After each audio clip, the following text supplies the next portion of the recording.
Errol Spence Jr.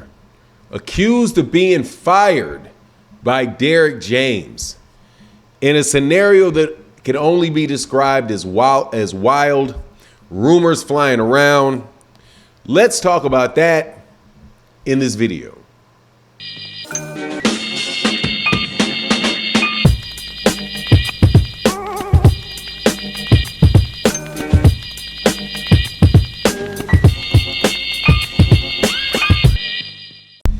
All right, welcome back to the channel. I'm going to talk about this because I am not going to be able to avoid it.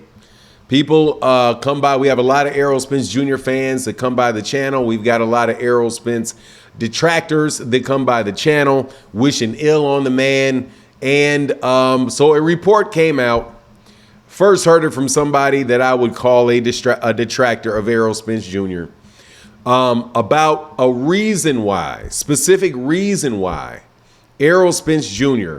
is no longer with Derrick James. Now, caveat problem first, it's not been confirmed by sight that is the truth at all. It may just be a misunderstanding. However, people have asked me about it, so I'm going to tell you what was said, and I am going to give you my thoughts on it because parts of it don't make a lot of sense to me. And there's some things that were said and things that are being said that probably should be corrected because it's just kind of I think it's a fundamental misunderstanding of how agreements work. But before I get into that, let me welcome you back to the channel. If you're new to the channel, please accept my invitation to hit the subscribe button. Hit the bell icon so you can be notified of when we release more videos. And if you're a longtime subscriber and supporter of the channel, thank you so much for your continued support. It means a big difference to the channel. Thank you, thank you, thank you, thank you, thank you. Now, here's the story that Derrick James fired Errol Spence Jr. and threw him out of his gym because Errol Spence Jr. did not pay him what he wanted to get paid for the Terrence Crawford fight.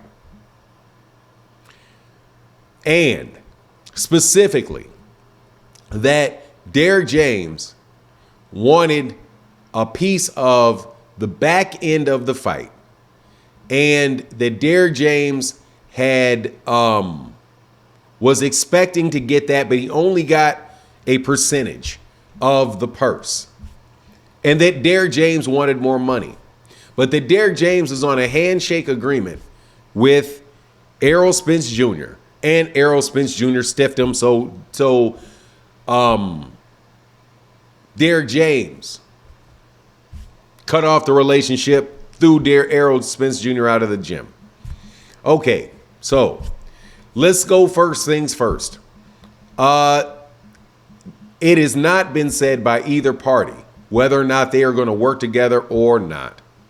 So we don't know whether or not they ended their relationship or not. I can tell you from people that I spoke to that there is some issue. There was some issue after that fight between members of Errol Spence Jr.'s camp and Errol himself as to what they thought he should do with his career moving forward. That is possible that he could either get another trainer or a new trainer, add a trainer or something like that that would help him and increase the likelihood that he would be able to win the rematch or make improvements to become a better fighter. That's the only thing that I know that I had heard that I could verify and say, yeah, man, there are some thoughts over there. However, that was always going to be a decision that Errol Spence Jr. was going to make. That's the only fact, or the only thing close to a fact that I know. And as far as this particular scenario goes, some things it's possible, but some things don't make sense. Like, number one, I've never heard of trainers getting paid percentages of pay-per-views. And this would not be Errol's first pay-per-view. So Errol's had pay-per-views against several people. If Derrick James had always gotten paid off of the pay-per-view, that would be a different scenario than expecting to having always been paid as a percentage of the purse and then being paid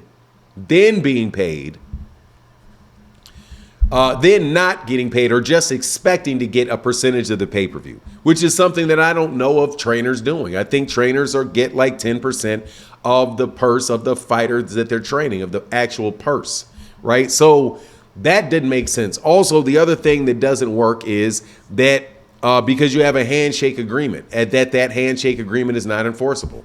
It is.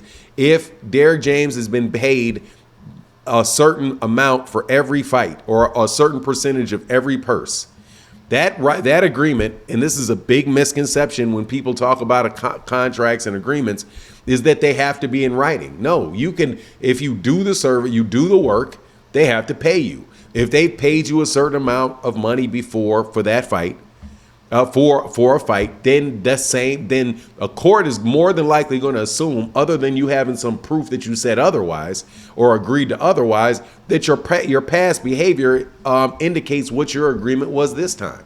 There's only certain types of contracts that have to be in writing, and the ones listed in what is called a statute of frauds, and another one that I know off the hand through common law is real property. Houses, things connected to the ground have to be in writing to be sold.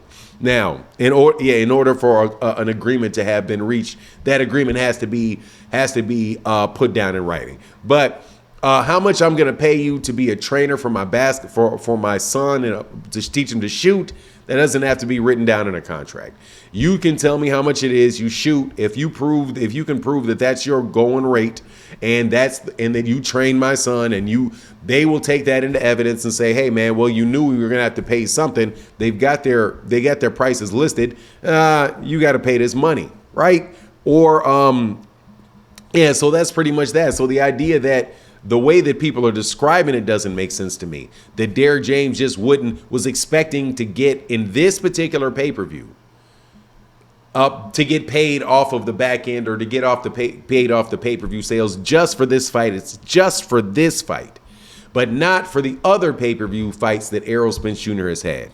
If these guys do stop working together, if it winds up being the case where Errol and Terrence stop working together, I think that it is very unfortunate that it has to be marred. What a very, very successful relationship has to be marred at the end with a bunch of rumors about it and a bunch of things that are going to either make it's either Errol wants to get rid of Derrick James because Derrick James is incompetent, or Derrick James wants to get rid of Errol Spence Jr. because he's so cheap.